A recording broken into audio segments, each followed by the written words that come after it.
تو اس میں باقاعدہ طور پہ میڈیا والوں کو یہ بتایا جا رہا تھا, یہ چیزیں میڈیا میں آ رہی تھیں کہ جناب دیکھیں یہ اکتوبر میں ایک جو سلسلہ شروع ہوا ہے نا, یہ بڑی زیادتی کی بات ہے.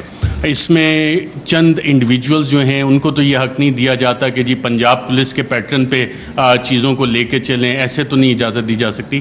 لیکن سوال آتا ہے کہ کیا ہمیں اس ملک میں آئین کی حکمرانی چاہیے یا اشخاص کی حکمرانی چاہیے؟ ہمیں قانون کی حکمرانی چاہیے یا چند اشخاص کی حکمرانی چاہیے؟ میڈیا فریم ورک جب آپ اس میں سارا اینالائز کرتے ہیں, جتنے آپ کرنٹ افیئرس کے پروگرامز اٹھا لیں, نیوز آرٹیکلز اٹھا لیں, کالمز, ایڈیٹوریلز, اس میں کانسٹیٹیوشنل فریم وہاں پہ ڈبیٹ فریم نہیں ہوئی, وہاں پہ رولز آف بزنس کی ڈبیٹ فریم نہیں ہوئی, وہاں پہ ڈبیٹ فریم ہوئی اداروں کے حساب سے, وہاں پہ ڈبیٹ فریم ہوئی انڈیویجولز کے حساب سے.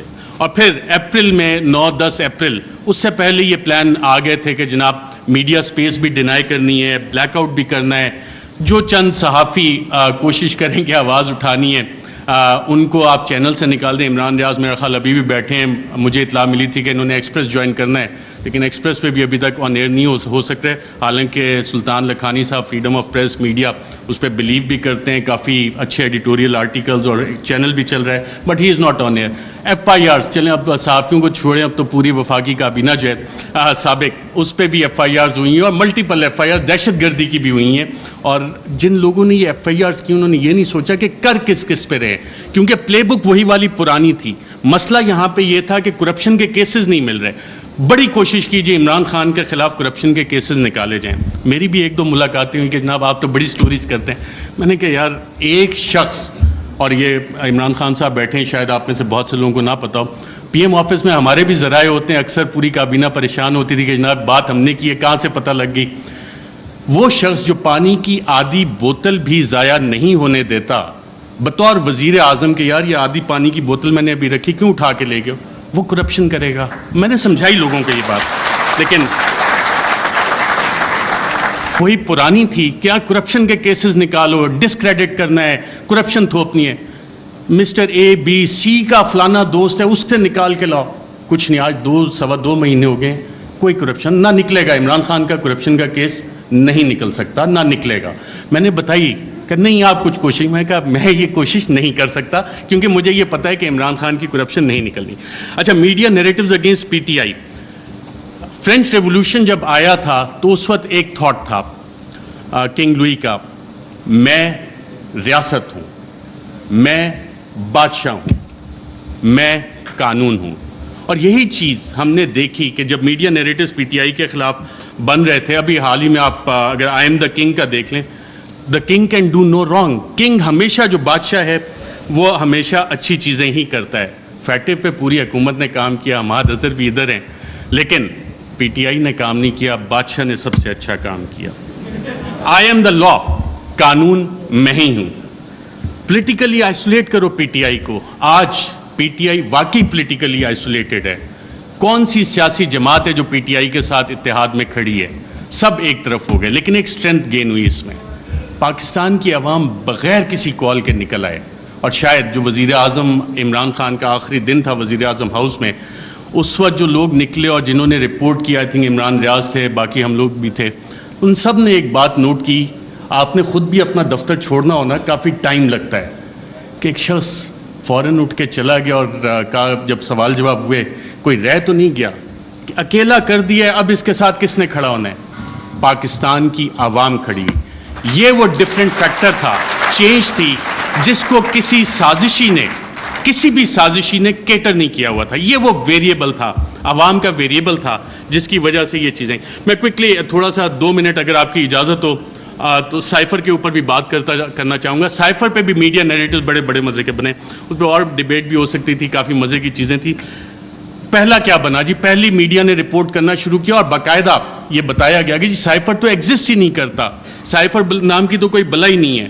پھر دوسری چیز ہے, میڈیا کی یہ سٹوریز آئیں اور ریکارڈ کے اوپر موجود ہیں, پرنٹ کی ہیں, ٹی وی پروگرامز ہیں, کہ سائفر تو یہ ایزمپشنز پہ بیسڈ ہے. وہ ایزمپشنز ہیں ہمارے ایمبیسڈر کی یا کس کی. پھر یہ بھی کہانیاں میڈیا میں آئیں کہ جی یہ تو فارن آفس میں خود ہی PTI والوں نے بیٹھ کے بنا لیا ہے, یہ تو شاہ محمود قریشی نے خود ہی بیٹھ کے بنا لیا ہے. پھر جب وہ بھی ساری چیزیں, کیونکہ سائفر ایگزسٹ کرتا تھا, سائفر موجود تھا, پھر کہا گیا جی کانسپریسی کا ایویڈنس کوئی نہیں ہے.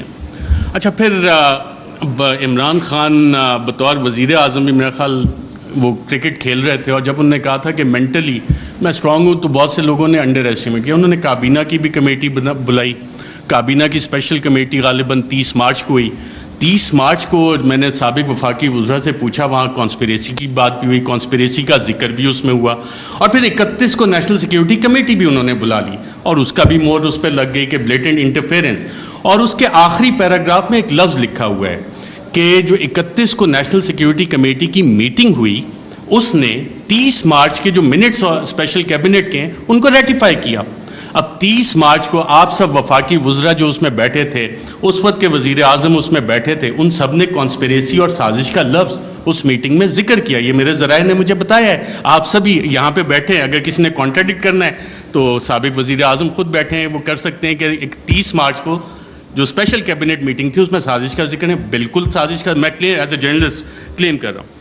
پھر یہ کہا گیا کہ جی وہ انٹیلیجنس ہم نے خود ہی کر لی, اور انٹیلیجنس کی بیسس پہ آبویسلی اس پہ سوال اٹھے کہ انٹیلیجنس, ہمارے انٹیلیجنس کے ادارے بہت اچھا کام کرتے ہیں, دہشت گردی کے خلاف بہت اچھا کرتے ہیں, پاکستان کی سیکیورٹی کے لیے بہت اچھا کام کرتے ہیں. لیکن مسئلہ یہاں پہ آتا ہے کہ جب انہیں ڈریگ کیا جائے سیاسی معاملات میں, اور یہ کہا جائے کہ جی انویسٹیگیشنز ہوئیں, کون سی انویسٹیگیشنز, یہ سوال ہوا ہے.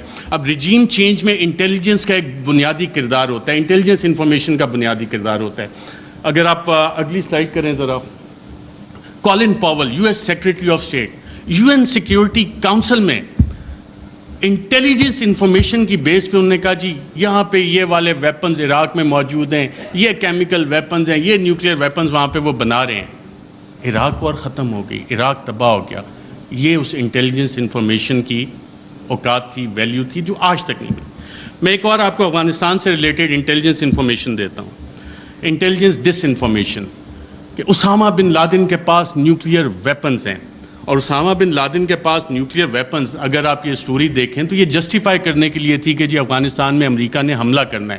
اور اس وقت آپ تمام امریکی اخبارات اٹھا لیں, ورلڈ ایکسکلوسیو ڈان نے بھی فرنٹ پیج پہ چھاپا کہ جی ایک ایکسکلوسیو انٹرویو ہوا ہے, اسامہ بن لادن کے پاس نیوکلیئر ویپنز ہیں. وہ نیوکلیئر ویپنز آج تک نہیں نکلے. تو یہ ہوتی ہے انٹیلیجنس انفارمیشن. جب تک آپ تحقیقات نہیں کرتے, اسے ویریفائی نہیں کرتے, بہت سی JITs میں انٹیلیجنس انفارمیشن آتی ہے, بہت اچھا کام ہوتا ہے, لیکن اس کی ویریفیکیشن چاہیے ہوتی ہے. انٹیلیجنس اور انٹیلیجنٹ انفارمیشن میں فرق ہوتا ہے. اس کے علاوہ بہت ساری چیزیں ہیں. پروپیگنڈا پہ اگر ہم جائیں, ڈی کلاسیفائڈ ڈاکومنٹس بہت سارے آ گئے, چلی کے حوالے سے, ایران کے حوالے سے, کیونکہ ٹائم میرے پاس کم ہے, میں نے کہا یہ والے لارجر ایشوز آپ کے سامنے رکھوں. Thank you very much.